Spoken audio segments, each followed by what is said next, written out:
মনরে কেন বুঝো না, দুনিয়া চিরদিন থাকার জায়গা না। অবুঝ মনরে কেন বুঝো না, দুনিয়া চিরদিন থাকার জায়গা না।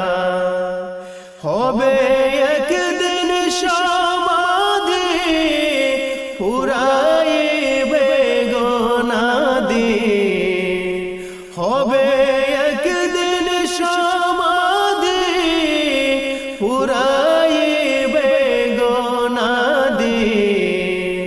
মাটির ঘরে হবে আসলে ঠিকানা।